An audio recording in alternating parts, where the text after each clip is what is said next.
La palabra de Dios en Proverbios capítulo 3 versículos del 1 al 7 nos dice: Hijo mío, no te olvides de mi enseñanza, y tu corazón guarde mis mandamientos, porque largura de días y años de vida y paz te añadirán. La misericordia y la verdad nunca se aparten de ti. Átalas a tu cuello, escríbelas en la tabla de tu corazón. Así hallarás favor y buena estimación ante los ojos de Dios y de los hombres. Confía en el Señor con todo tu corazón y no te apoyes en tu propio entendimiento. Reconócele en todos tus caminos y Él enderezará tus sendas. No seas sabio a tus propios ojos, teme al Señor y apártate del mal.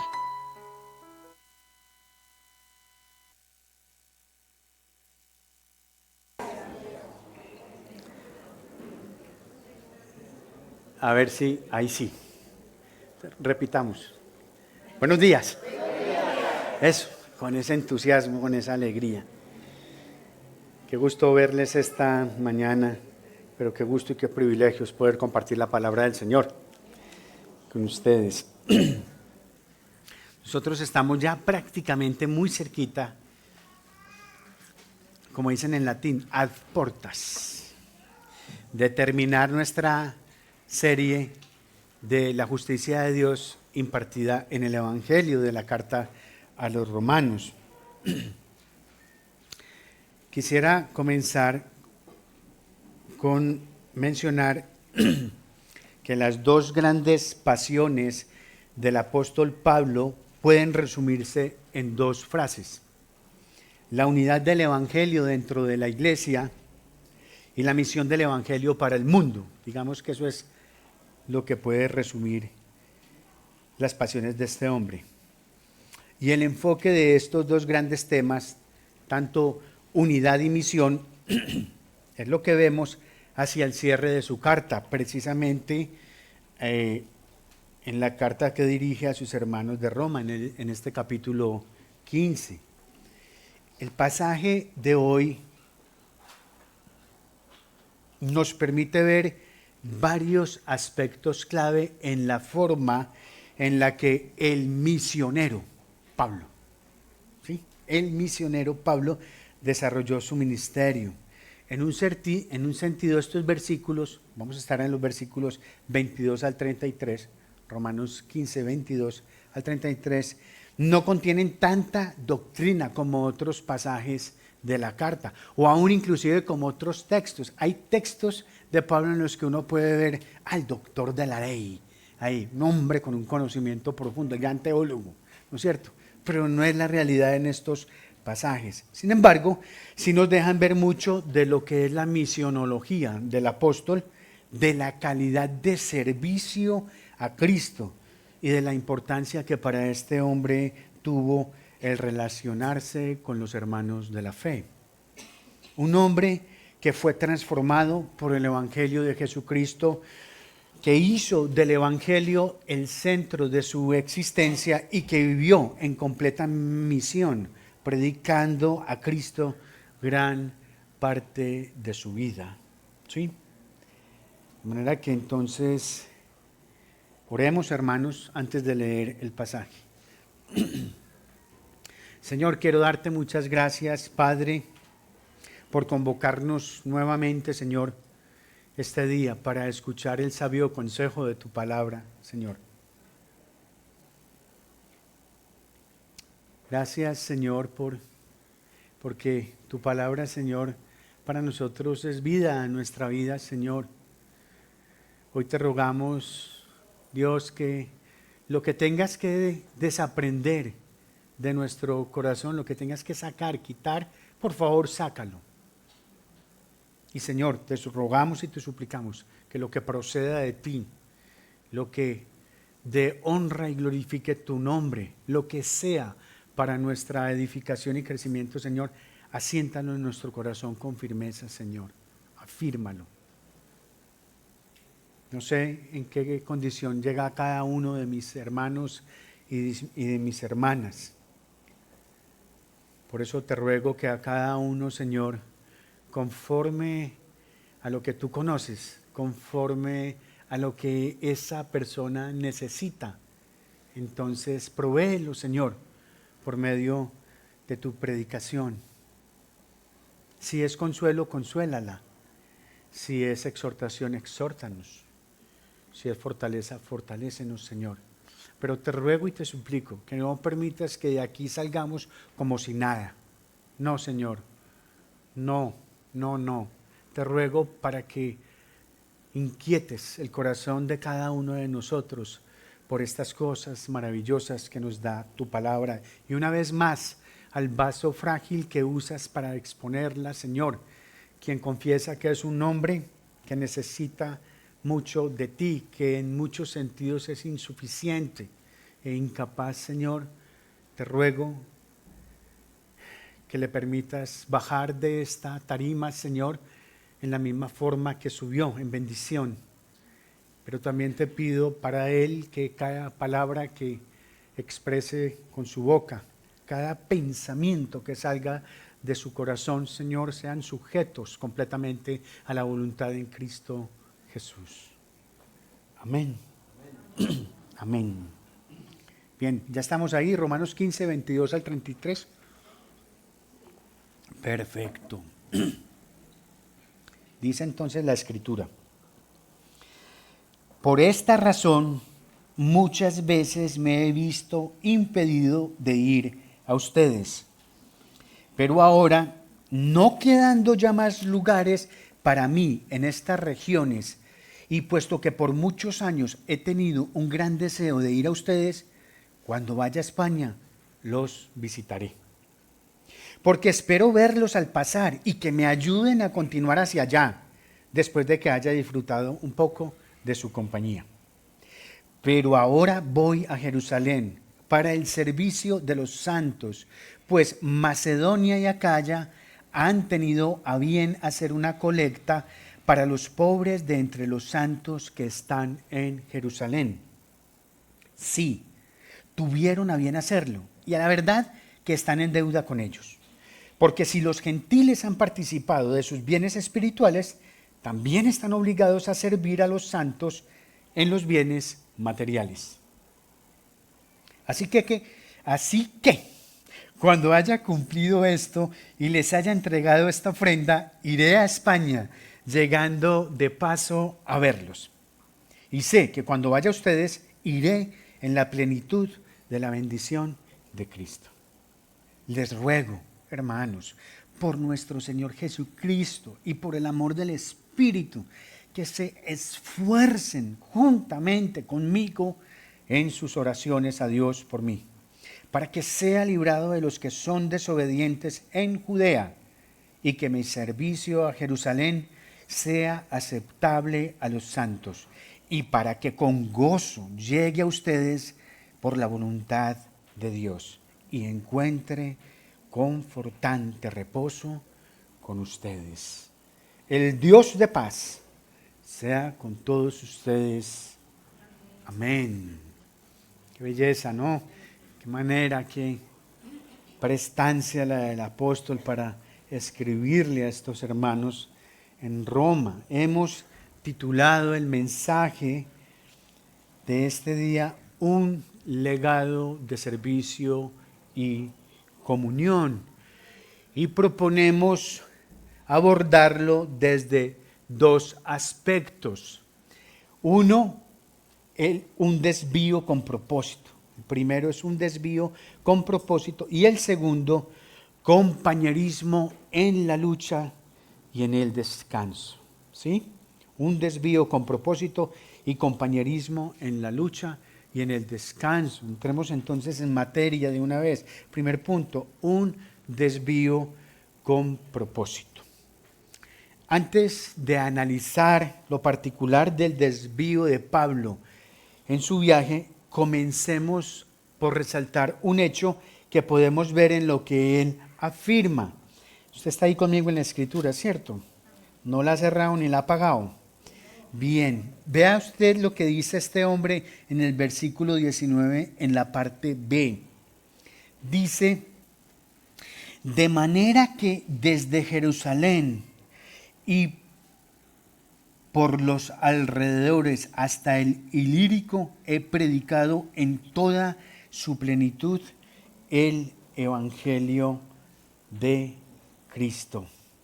Es decir, desde el sur de Palestina, que es donde está Jerusalén, subiendo por Siria, pasando por Turquía, yendo hasta Grecia y prácticamente en las fronteras con lo que él llama el Ilírico, aquí es la provincia de Iliria del Imperio Romano.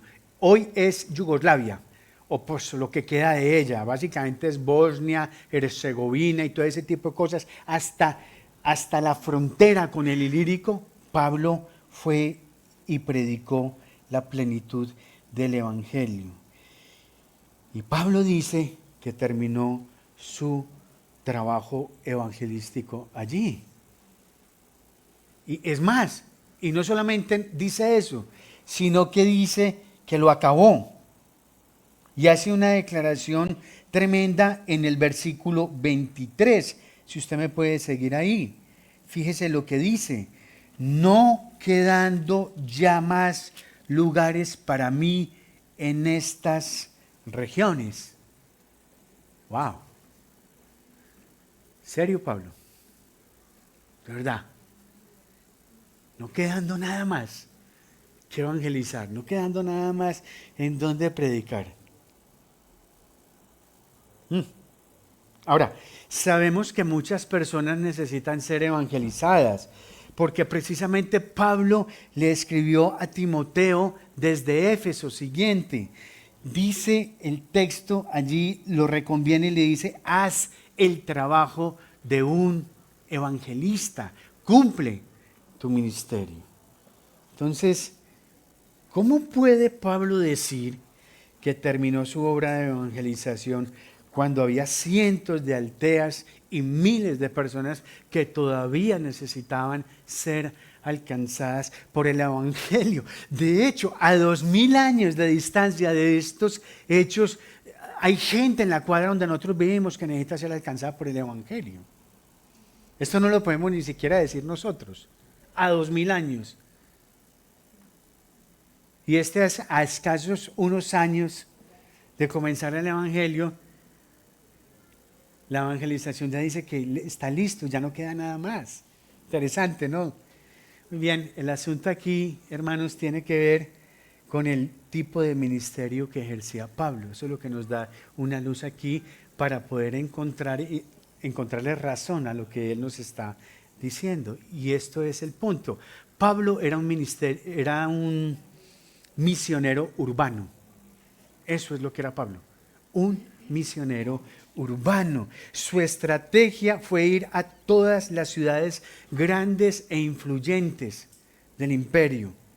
Y su trabajo entonces era plantar una iglesia en lugares donde no había iglesias y luego seguir adelante mientras esa iglesia que había sido plantada se encargaba de la evangelización de toda la región, o por lo menos de las zonas influyentes de esa ciudad. Después de plantar una iglesia en la ciudad más grande de la región, Pablo entendía que ya había terminado su obra. Por eso es que usted escucha a veces en cartas como a la Timoteo que le dice: encarga a ancianos para que hagan las cosas. Ya Pablo no está allá. Le dice: encarga gente para que te ayude en todo esto. Por eso es que a veces está mandando gente a distintos sitios. Es porque él va de avanzada, él es la punta de lanza para llevar el evangelio allá, en sitios así. Bueno, ahora sí, entonces vamos a pasar a considerar el asunto del desvío de Pablo. Vamos a ver un mapa que nos va a ayudar un poquito en este asunto. ¿Sí pueden ver bien? ¿Lo ven bien? Bueno, este mapa corresponde, en los hechos que está relatando aquí, estos versículos corresponden a lo que se conoce como el tercer viaje misionero de Pablo. De hecho, fue el último.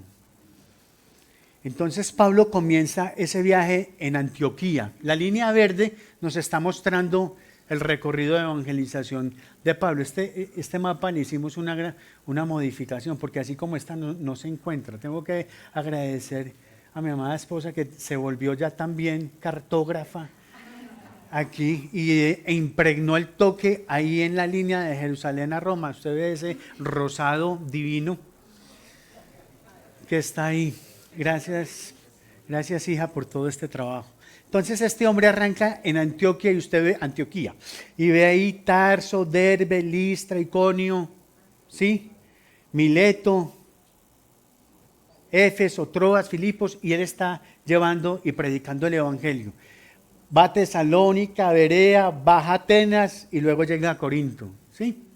Estamos ahí, están en Corinto. La mayoría de los eruditos coinciden en que Pablo escribió la carta a los romanos en Corinto. Entonces fíjese dónde está. Él les escribe la carta a los romanos en Corinto y les dice: estoy ansioso por verlos, no veo la hora de estar con ustedes, pero yo tengo que llevar una ofrenda a Jerusalén. Después de que lleve la ofrenda a Jerusalén, regreso donde ustedes. Entonces, ¿qué hace? La línea cafecita. Él empieza a devolverse. Va a Berea, luego a Tesalónica y tal. Pues la línea directa sería Corinto-Jerusalén, pero esa ruta no existe ni hoy. Normalmente estas cosas se hacen a través de los puertos por temas de abastecimiento, por un poco de cosas. Esos viajes no se podían hacer en línea recta. Entonces él comienza ese regreso, Troas, Mileto, Patara, Tiro, Cesarea, hasta llegar a Jerusalén. Miren el pastelito que tengo aquí entonces para ayudarme en este asunto. De Corinto, miren Corinto dónde está, a Jerusalén hay 1.300 kilómetros más o menos. Eso es lo que hay. De Jerusalén, la línea rosadita, punteada, de Jerusalén a Roma hay 2.400 kilómetros, más o menos, metros más, metros menos. Y de Roma a España, la que está punteada con negro, porque nunca pudo llegar allá, ustedes saben, él no pudo llegar a Roma. Este fue el último viaje. Él viajó de Jerusalén a Roma, pero viajó en calidad de prisionero. Cuando él llega a Jerusalén, él llega libre. Pero ustedes recuerdan, allá tiene problemas, lo iban a linchar, lo iban a matar. Él tuvo que apelar, sacar el pasaporte romano y decir: yo tengo ciudadanía de Roma, y dicen: no lo podemos juzgar, lo tienen que juzgar en Roma. Y entonces él finalmente hace el viaje de Jerusalén a Roma, pero lo hace en calidad de prisionero. Esa es la realidad. Entonces les decía que de Jerusalén a Roma hay 2.400 kilómetros y de Roma a España, viaje que nunca hizo, hay aproximadamente 1.100 kilómetros. Estamos hablando en total de esta vuelta de 4.800 kilómetros. Y Pablo lo que está diciendo esencialmente es: muchachos, yo llego a Jerusalén, entrego la ofrenda, voy a Roma, descanso un ratico con ustedes, me dan billete y yo continúo el viaje para llegar a España. Fácil, fácil. Pues eso es botado. Eso es botado, es una cosa sencilla. ¿Me la copian? ¿Me siguen? Claro. Esto no es ni siquiera de meses, esto yo creo que toma años hacer esta travesía. Y entonces aquí vienen las grandes preguntas. ¿Cómo es que Pablo, o mejor dicho, por qué es tan importante para Pablo ir a Jerusalén? Es que está en Corinto. El sentido común indica: esto me queda más fácil de aquí ir a Roma y luego ir a España. Y él tenía colaboradores de mucha confianza a su lado. O sea, a esta altura de su ministerio él tenía gente muy prestante, de un testimonio enorme, fabuloso en la iglesia, con los cuales él podía mandar esa ofrenda que tan diligentemente habían dado los hermanos de Macedonia y de Acaya. Porque él que está en un proyecto de evangelización a regiones donde no conocen a Cristo, porque él decide parar ese proyecto y devolverse a llevar una ofrenda. ¿Por qué suspende ese compromiso de predicar a Cristo? ¿Por qué es tan importante para Pablo desviarse a Jerusalén? Y lo otro, ¿por qué escribe este asunto? Hay un detalle muy interesante. ese tema de esa ofrenda que él recoge para los hermanos en Jerusalén, hermanos pobres, entre otras cosas. De esa ofrenda dedica 2 capítulos en el libro de Corintios. 2 capítulos para hablar de una ofrenda que se recoge. Ahora, Hechos 20, 28 creo que nos recuerda la naturaleza de la circunstancia difícil por la que estaban pasando los hermanos en Jerusalén. Pero también Josefo en la historia nos habla que entre el año 44 y 48 después de Cristo hubo una gran hambruna en esa región, y es probablemente a ese evento y a ese tipo de calamidad que nos está refiriendo aquí el apóstol. Pero aún así, ¿por qué? Pablo, ¿por qué haces una cosa así? Bueno, hay un importante consenso entre estudiosos de la teología y estudiosos del pensamiento del apóstol Pablo que sugieren que lo que está en juego con este viaje es nada más y nada menos que la reputación del evangelio. Sí, siguiente. Está en juego la reputación del evangelio, está en juego el compromiso cristiano con los pobres, está en juego la unidad de la iglesia a través de las etnias, en este caso de judíos y gentiles, y está en juego el gozo santo que genera el amor. Y vamos a hablar un poquito de cada uno de ellos. Ya les dije que en 2 de Corintios, capítulo 8 y capítulo 9, Pablo está dando una explicación mucho más completa de la ofrenda para Jerusalén. Pero en esos capítulos Pablo está conectando esa ofrenda con el evangelio. Dice en 2 de Corintios, capítulo 9, 13, siguiente, eso es. Ahí estoy usando el texto aquí de la Nueva Versión Internacional porque creo que nos ayuda un poquitico a identificar este asunto. Dice Pablo, en efecto, al recibir esta demostración de servicio, con ellos se refiere a los pobres de Jerusalén, alabarán a Dios por la obediencia con que ustedes, los gentiles, y esta es la parte clave, acompañan la confesión del Evangelio de Cristo y por su generosa solidaridad con ellos y con todos. Acompañan la confesión del Evangelio de Cristo. Una de las cosas que está en juego aquí en esta colecta para los pobres es demostrar lo que el Evangelio hace en las personas, y lo que el Evangelio hace en las personas es que las vuelve generosas. Las vuelve generosas. Las libera de ese amor desmedido y desbocado por el dinero. De modo, hermanos, que si esta colecta por cualquier circunstancia pudiera ser malversada por cristianos camino a Jerusalén, contradeciría completamente la naturaleza misma del Evangelio. Era serio esto, era delicado, y Pablo está muy, pero muy celoso de que algo así no vaya a suceder. Y tan celoso que por amor al Evangelio, él arriesga su propia integridad y se responsabiliza de llevarla él mismo. Y eso le costó a él todo. Eso le costó a él todo.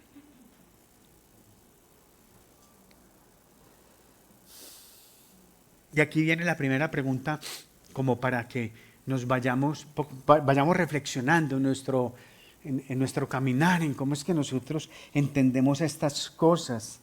Yo te pregunto, querido hermana y hermana, ¿estás celosa o estás celoso de que tu dinero se use de una manera que haga que el Evangelio brille como lo más preciado de tu vida? ¿Estás con ese nivel de celo? Pues bueno, que empecemos a reflexionar eso y nos preguntemos. Pues eso sí, el bolsillo ya se convirtió, porque ustedes saben que el último proceso en la conversión del creyente es la conversión del bolsillo. Pero vamos a suponer que todo el mundo está convertido en esa área. ¿Eres tan celoso en eso? Y miren, les tengo un testimonio muy especial. Se los quiero compartir. Ustedes saben que nosotros tenemos un evento que lo hacemos 2 veces al año que se llama el Desayunando con los Pastores. Es un evento en el que, ¿quiénes han estado ahí? A ver, entonces, todos saben cómo opera esto. Nos reunimos, es un escenario para que las personas puedan estar un poco más cerca con los pastores, puedan conocer y alimentar lazos de fraternidad ya con algunas personas, pero de una manera especial nosotros abrimos un escenario ahí en el que le decimos a la gente si tienen alguna inquietud o alguna duda con la iglesia. Eso es un buen momento para saber algo que quieran saber de nosotros en particular. En aquella ocasión, al abrir ese escenario, una querida hermana, pero muy apreciada hermana, que es una gran bendición para nuestra iglesia, y por supuesto aún está con nosotros, bendito Dios por eso, levanta la mano, así con mucha firmeza y mucha seriedad. Dice, sí, pastor, yo tengo una pregunta. Sí, claro. ¿Qué hacen aquí con la plata? Es una muy buena pregunta, ¿saben? Es una muy buena pregunta. Es más, y por el tono y por cómo vi a esta hermana, me di cuenta que no lo estaba haciendo o no lo preguntaba desde la mezquindad de su corazón, al contrario, lo estaba preguntando con una inquietud y una preocupación genuinas. Tiempo después supe que había tenido dificultades en otros escenarios con esa parte, entonces ella quería saber. Nosotros lo que hicimos fue explicarle pues que nuestra iglesia, y para quienes llevan poco con nosotros y no lo saben, nosotros tenemos aquí un consejo administrativo que se encarga de esos asuntos, que atiende todo lo que tiene que ver con la parte administrativa. Nosotros rendimos informes financieros a todos los miembros, a la Asamblea General de Miembros, contando qué hacemos con el dinero, y de paso les puedo anticipar qué hacemos con el dinero. Con el dinero sostenemos la obra, esto hay que pagarlo, la luz no es donada. En EPM hemos querido, pero no, todavía no se convierten, ellos no la donan, los servicios públicos no, la hermana dueña de la casa hay que pagarle un arriendo, todavía no hemos podido que lo done. No es cierto, ya depende su sustento de esto, bendito Dios por eso. Entonces, todo el funcionamiento de la obra, la operatividad de los ministerios también depende de eso. Todo eso es lo que hacemos. Tenemos obra social, todos la conocen ya de alguna manera, en Granizal, y eso hay que apoyarlo y todo este tipo de asuntos. Entonces, eso es lo que se hace así con la plata. Eso es, y eso fue lo que le compartimos a la hermana. Y ustedes saben que yo sé por qué sé esto, sé que después de esto probablemente la hermana tuvo un consuelo, una confianza para ella poder comenzar a ofrendar. No era un tema de mezquindad, era un tema de saber, de querer saber. Porque otra vez, en este asunto de platas y de dineros, hermanos, lo que está en juego es la reputación del Evangelio. Y no tengo que decirles más porque conozco el testimonio de muchos de ustedes que de esto lo han sufrido antes. Entonces, avancemos, hermanos. Segundo punto, entonces, decíamos que la reputación del Evangelio. Segundo, el compromiso cristiano con los pobres. Siguiente, en Gálatas 2, versículo 9 de Dios, Pablo nos cuenta lo que sucedió cuando se reunió con Pedro, Santiago y Juan. Bueno, ahí dice Jacobo es Santiago, en Jerusalén, cuando les fue a explicar cómo era su llamado como apóstol. Y dice la Escritura, al reconocer la gracia que se me había dado, Jacobo, Pedro y Juan, que eran considerados como columnas, nos dieron a mí y a Bernabé la diestra de compañerismo, para que nosotros fuéramos a los gentiles y ellos a los de la circuncisión. Solo nos pidieron que nos acordáramos de los pobres, lo mismo que yo estaba también deseoso de hacer. Pablo está recibiendo el encargo de los apóstoles de acordarse de los pobres. Y él dice en el texto algo que él también estaba deseoso de hacer. Y Pablo nunca olvidó ese compromiso. Nunca lo olvidó. El consejo pastoral de esta iglesia, hermanos, juntamente con el equipo ministerial del Rey Laureles, nos gozamos de verdad de ver el entusiasmo con el que esta iglesia asume su compromiso con los pobres y los más necesitados. Lo pudimos apreciar durante el tiempo de la pandemia y más recientemente con la tragedia de Granizal. Hemos invertido recursos y hecho colectas tanto para ayudar a hermanos y hermanas en Cristo como también a quienes no lo son. Lo que nos recuerda lo que Pablo escribió cuando dice, así que entonces hagamos bien a todos, según tengamos oportunidad, y especialmente a los de la familia de la fe, en Gálatas 6:10. Es decir, no se trata de una opción o de otra, sino de ambas, tanto a los pobres incrédulos como a los pobres creyentes. En cuanto a la unidad de la iglesia a través de las etnias, precisamente judíos y gentiles, el versículo 27, vaya usted conmigo ahí por favor, es muy claro en enfatizar este punto. Dice, porque si los gentiles han participado de sus bienes espirituales, también están obligados a servir a los santos en los bienes materiales. Pablo, es más, miren esto tan interesante, hermanos. Pablo podría haber motivado la generosidad hacia los pobres simplemente por el amor a la gente, simplemente apelando, hermanos, nosotros hemos sido nacidos nuevos, de nuevo en Cristo, hermanos, debe haber en nosotros un espíritu de generosidad hacia los demás. Pudo haber dicho eso solamente y eso pudiese haber sido suficiente. Pero mencionó esto. Mencionó que había una obligación de parte de los gentiles en atender a los pobres judíos. La mencionó y nosotros debemos escuchar y acoger esto, hermanos.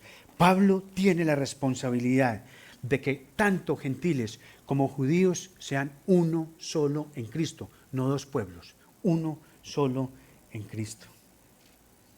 Que los judíos comprendan que sus bendiciones espirituales han llegado a los gentiles a través de Jesucristo.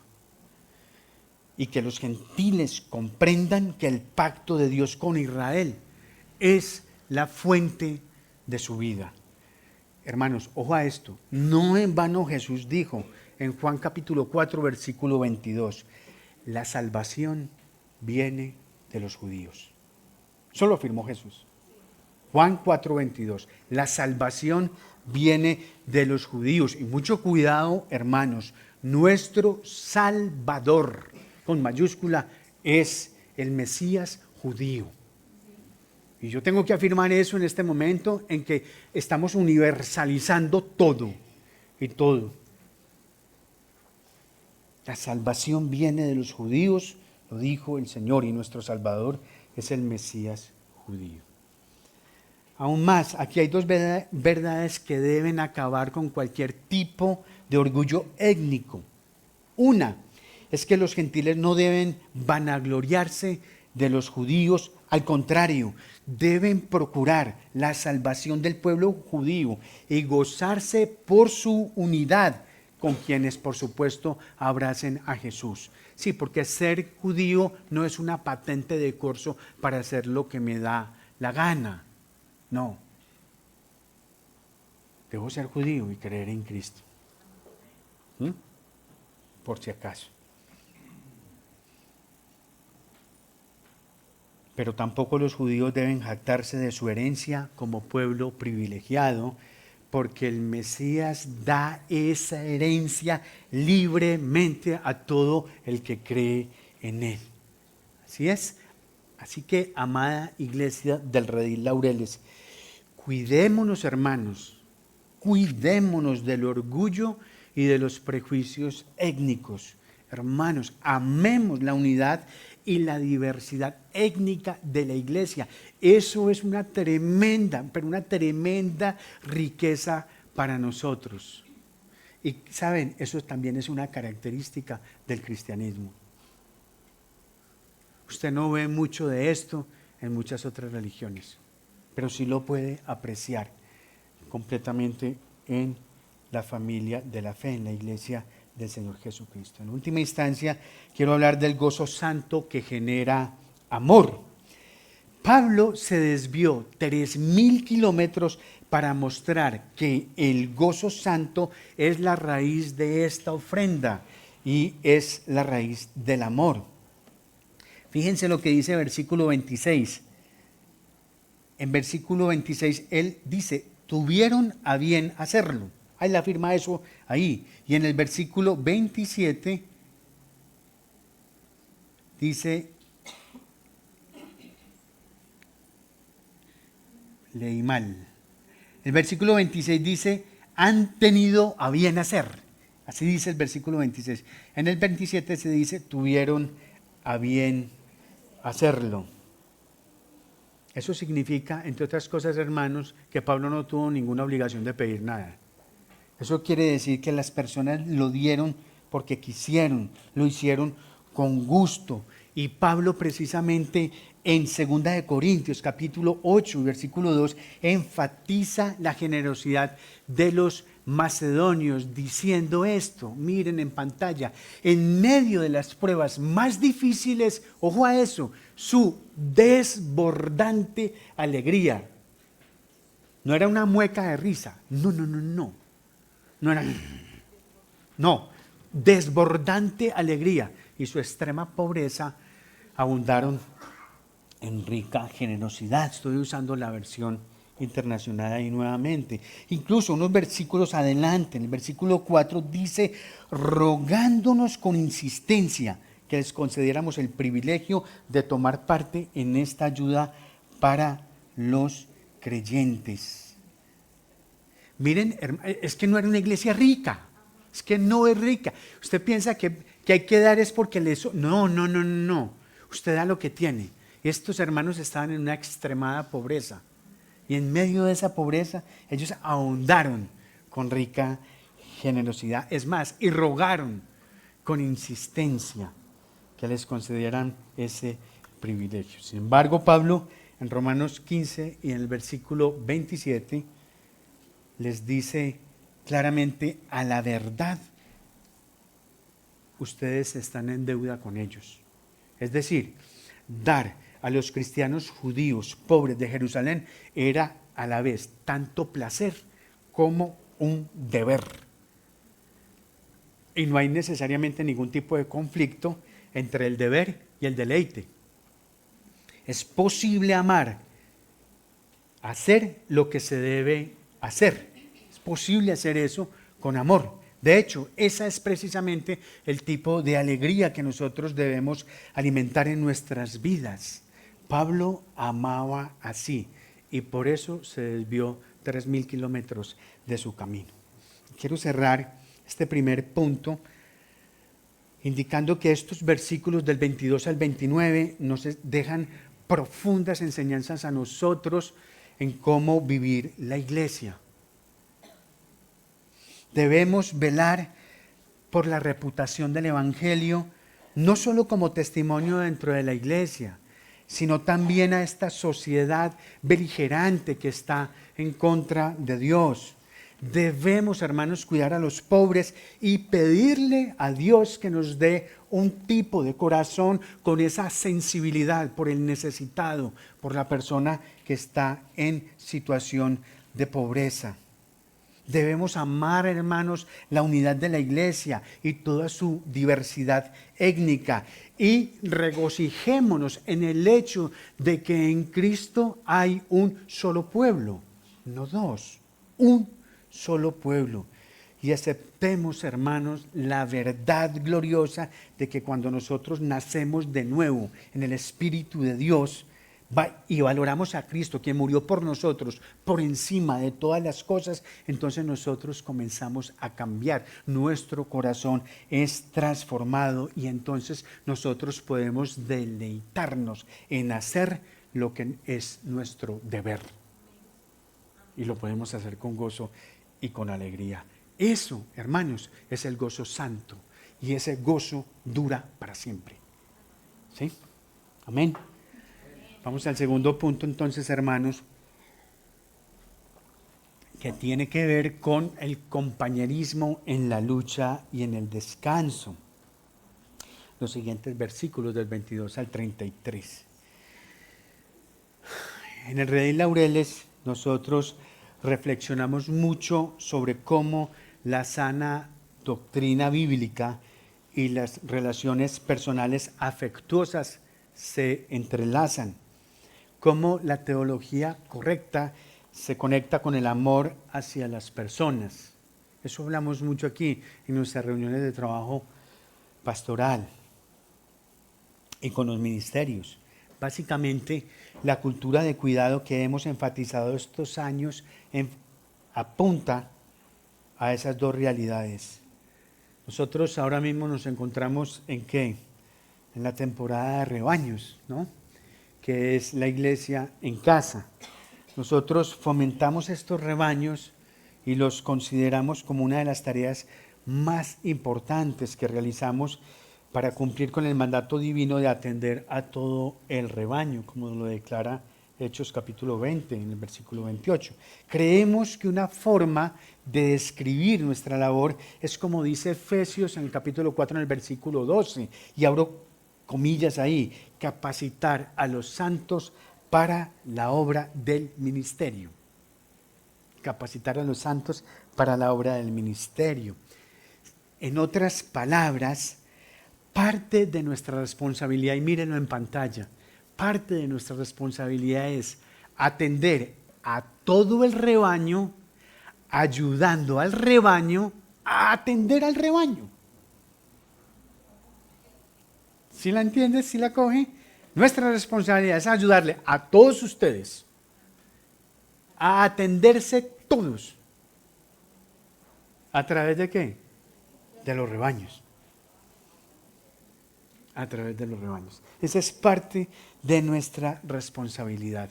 Ok, con esto en mente, hermanos, escuchemos entonces este segundo punto del mensaje. Porque una de las principales cosas por las que oramos por todos ustedes, saben, nosotros oramos antes de la temporada de rebaño por todos ustedes, para que todos ustedes tengan una experiencia relacional en esos rebaños. Hay muchas, y tenemos testimonios, cientos de ellos. Hay muchas necesidades que se satisfacen en nuestras vidas cuando nos conectamos con personas cariñosas, cuando nos conectamos con personas que exaltan a Cristo y que quieren tener mejores entendimientos del Evangelio. Quienes han estado en rebaños pueden dar fe, me dicen si me equivoco, de lo especial que es ese tiempo de iglesia en casa. Desde el principio de la carta, Pablo expresa su anhelo de una relación personal, mutua y amorosa con los hermanos de Roma. Nunca ha estado allí, ni conoce a la mayoría de ellos. Pero yo quiero que miremos cómo habla este hombre. Escuchen cómo habla. A propósito, entre otras cosas, lo que voy a leer es también para que nos revisemos, para ver si nosotros hablamos o si nosotros actuamos así, como dice Pablo. Vayamos en un momentico a Romanos capítulo 1, al inicio de la carta. ¿Ya llegamos? Sí. Eso es, versículo 10. Este es el misionero hablando. Pablo dice: siempre en mis oraciones, implorando que ahora, al fin, por la voluntad de Dios, logre ir a ustedes. Implorando, porque anhelo verlos para impartirles algún don espiritual a fin de que sean confirmados. Es decir, para que cuando, miren esta belleza, para que cuando esté entre ustedes nos confortemos mutuamente, cada uno por la fe del otro, tanto la de ustedes como la mía. Y no quiero que ignoren, hermanos, que con frecuencia he hecho planes para ir a visitarlos. Este hombre había comprado etiqueta muchas veces, pero hasta ahora me he visto impedido a fin de obtener algún fruto también entre ustedes, así como entre los demás gentiles. Tengo tengo obligación, tanto para con los griegos como para con los bárbaros, para con los sabios como para con los ignorantes. Así que por mi parte, miren eso, ansioso estoy de anunciar el Evangelio también a ustedes que están en Roma. ¿Actuamos así? ¿Pensamos así de los otros? Volvamos al capítulo 15, por favor. Nuevamente al texto de estudio. Y mire que prácticamente Pablo, hacia el final de la carta, en el versículo 23 y 24, Pablo está haciendo lo mismo. Dice en la parte B del versículo 23, y puesto que por muchos años he tenido un gran deseo de ir a ustedes, cuando vaya a España los visitaré, porque espero verlos al pasar y que me ayuden a continuar hacia allá. Pero eso sí, después de que haya disfrutado un poco de su compañía.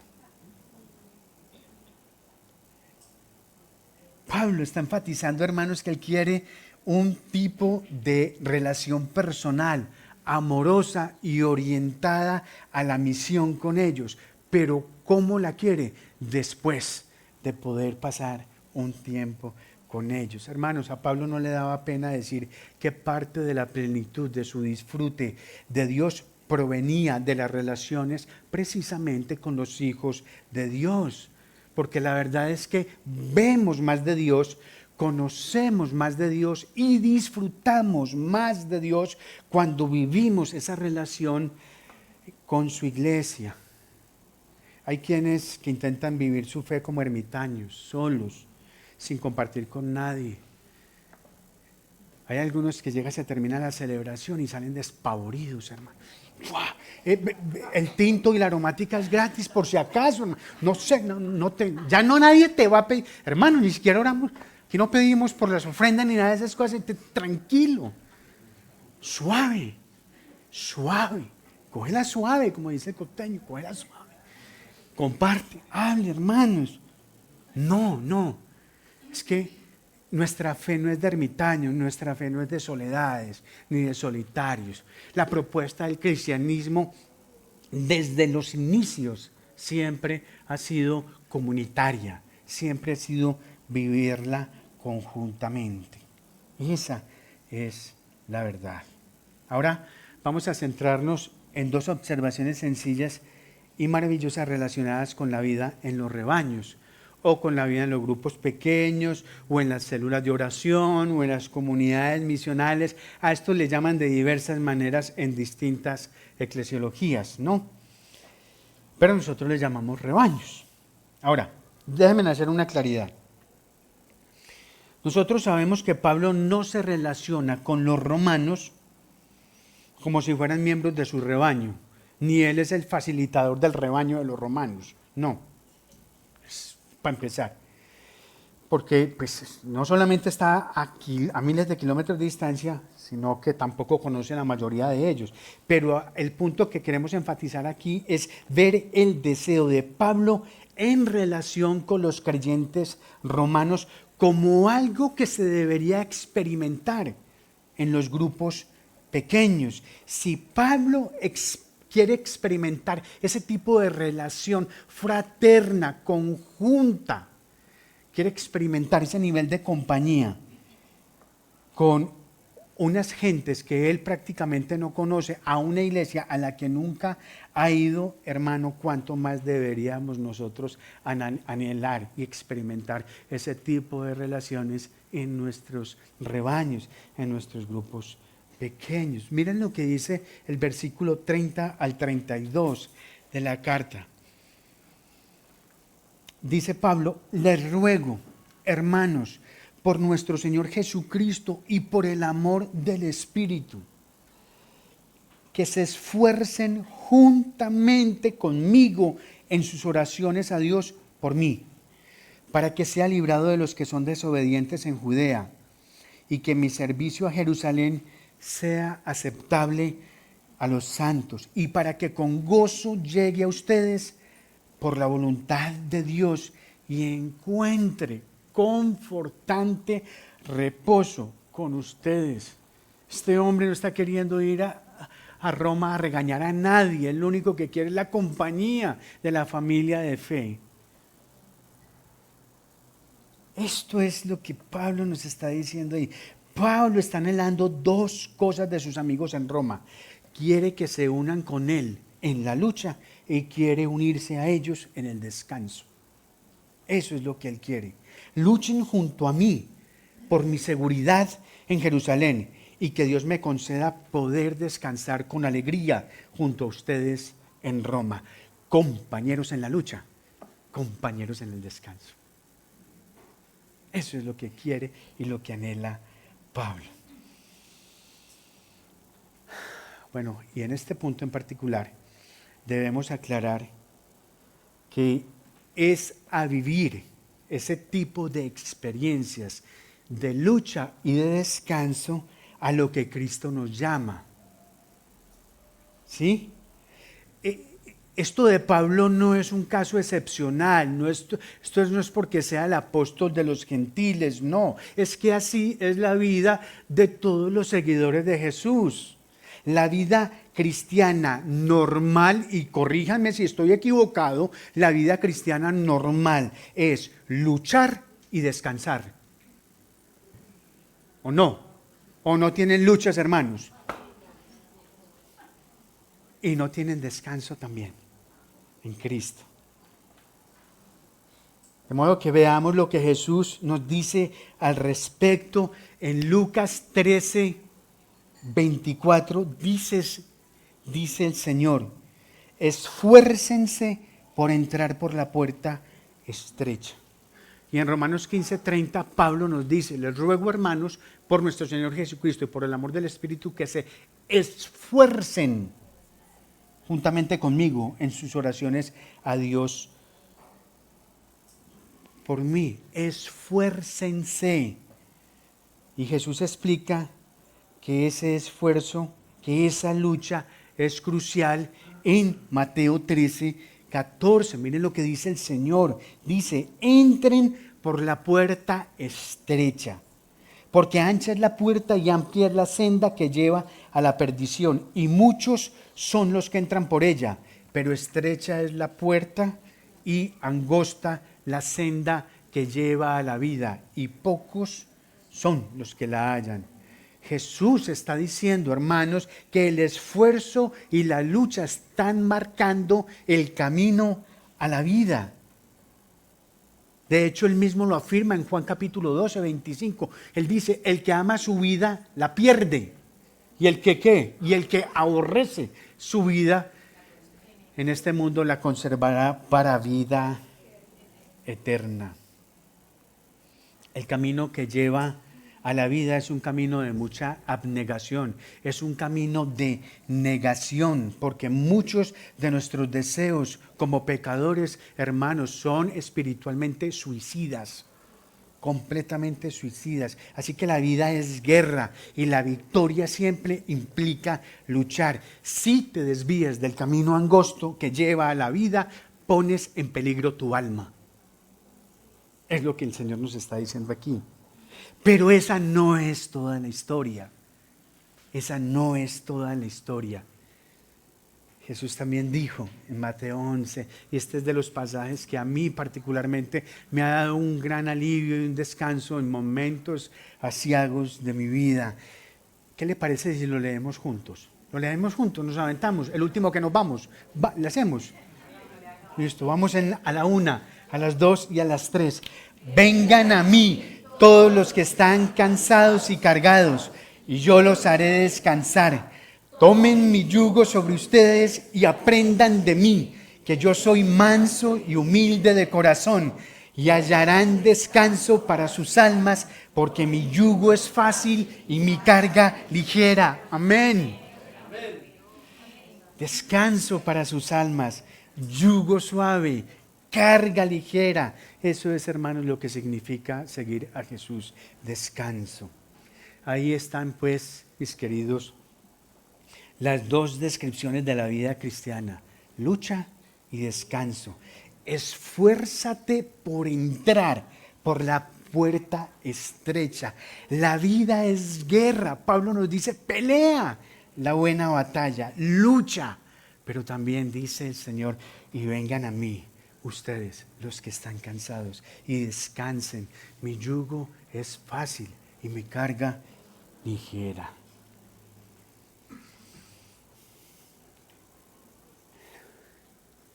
¿Cómo puede ser entonces ambas cosas esto? ¿Cómo puede ser lucha y descanso al mismo tiempo? Bueno, en parte tiene que ver porque nuestros corazones no descansan naturalmente en todo lo que Dios es para nosotros en Jesús. Por eso es que debemos luchar contra todo aquello que nos esté inclinando a descansar en algo que no sea nuestro Señor Jesucristo. Y le voy a dar varios ejemplos. Por ejemplo, el dinero nos invita a descansar. ¿En qué? Pues en lo que no se puede, en lo que podemos comprar. Ese es el descanso que Él nos da, en lo que podemos comprar. El sexo nos invita a descansar en la forma en que Él nos hace sentir. El poder y el reconocimiento nos invitan a descansar en lo que ellos nos pueden dar. La salud, la familia, las aficiones, la educación, la apariencia, el deporte y los logros nos invitan a descansar en lo que ellos nos pueden ofrecer. Pero Jesús nos dice, vengan a mí y encuentren descanso para sus almas. Otros refugios ofrecen descanso, otros yugos parecen fáciles, hay otras cargas que parecen ser muy ligeras. Pero hermanos, ¿saben que todas esas cosas son falso oropel, puras vanas ilusiones? Hermanos, al final terminan esclavizándote, terminan destruyéndote. Solo, óigame bien, solo y únicamente nuestro Señor Jesucristo da descanso y alegría profundos y duraderos. Solo Jesús puede soportar las cargas que impone. Amén. Y ya para concluir, pensando precisamente, hermanos, en la importancia de los rebaños, Pablo desea que esta lucha y este descanso se realicen juntos. Miren lo que dice el versículo 30. Les ruego, hermanos, por nuestro Señor Jesucristo y por el amor del Espíritu, que se esfuercen juntamente, que se esfuercen juntamente conmigo en sus oraciones a Dios por mí. Esfuércense juntos. Yo quiero hacerles una pregunta en este punto, mis queridos hermanos y hermanas. ¿Ustedes tienen un grupo de personas que hace esto por ustedes a diario? ¿Lo tienen? ¿Realmente lo tienen? Porque nosotros desde el Consejo Pastoral, hermanos y hermanas, les animamos a fomentar ese tipo de relaciones con la cultura de cuidado. Júntense no para chismorrear,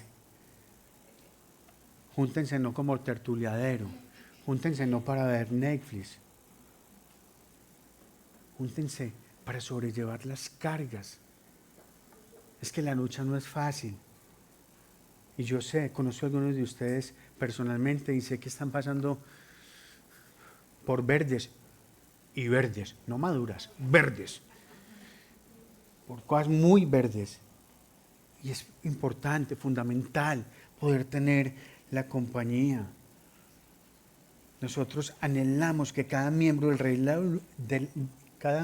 Rey Laureles tenga un grupo de hermanos y de hermanas que luchen juntos a su lado y que luchen por ustedes todos los días. El versículo 32 dice, para que con gozo llegue a ustedes por la voluntad de Dios y encuentre confortante reposo con ustedes. Esto está diciendo Pablo aquí, que entre las batallas, que en medio de las luchas puede haber descanso, y ese descanso se obtiene juntos, hermanos. A Dios le encanta ver consuelo en su pueblo a través de su pueblo. A Él le fascina ver eso. Y adicionalmente Pablo también nos dice cómo es que funciona esta cosa de la que estamos hablando. En Romanos capítulo 1, en el versículo 12, Pablo dice que desea verlos, ¿a quiénes? A los hermanos de Roma, y ojo a la frase que usa ahí, para que nos animemos mutuamente por la fe de los demás, para que nos animemos mutuamente por la fe de los demás. Dios quiere, hermanos, que la fe de algunos refresque el alma de otros y quiere que la fe de otros refresque el alma de algunos. La más pequeña victoria, hermanos, escúcheme bien esto, la más pequeña victoria de fe en tu vida me muestra a mí y a los demás a Cristo. No te puedes quedar con eso solo vos. ¿Cómo? ¿Cómo te ocurre? Esa es una oportunidad de nosotros poder ver la obra maravillosa del Señor en cada uno de nosotros. Básicamente lo que Dios nos está diciendo con esto es, mira, reduciré todas tus cargas a la mitad al compartirlas con otros. Y duplicaré todas tus alegrías al compartirlas con otros. Amén. Creo que es un buen momento para que oremos, hermanos. Para inclinar nuestro rostro allí.